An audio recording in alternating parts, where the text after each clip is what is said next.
the previous video, we saw different types of variables, and in this course, we will use 2 of them.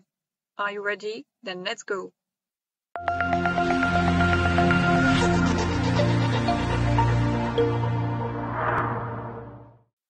First, we delete this, then we will create a type int variable that will be named new, and we will assign the value 5 to it. We will then display it. We type sout, which is an abbreviation of IntelliJ.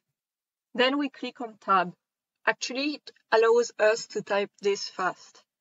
Between the parentheses, we will type the name, and since it's a variable name, we must avoid quotation marks, else it will display the word.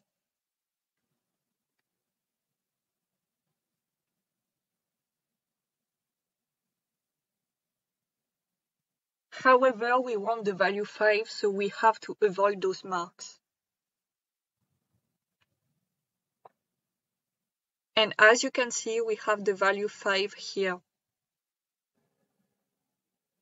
We will write another variable, which is double type. We will call it number and assign the value 10. We display it.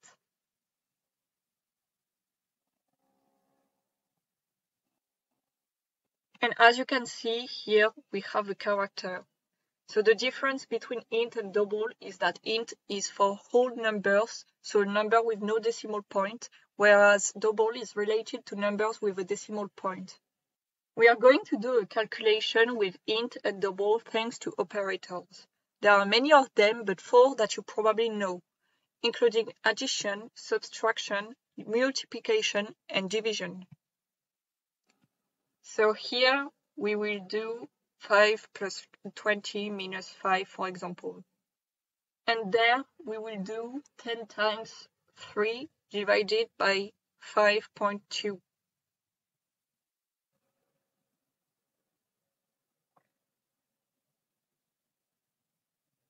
Well, that's all for this video. Only the easiest ones have been shown in this video. There's much more difficult than this. In the next video, we will see what operators are. So till next time.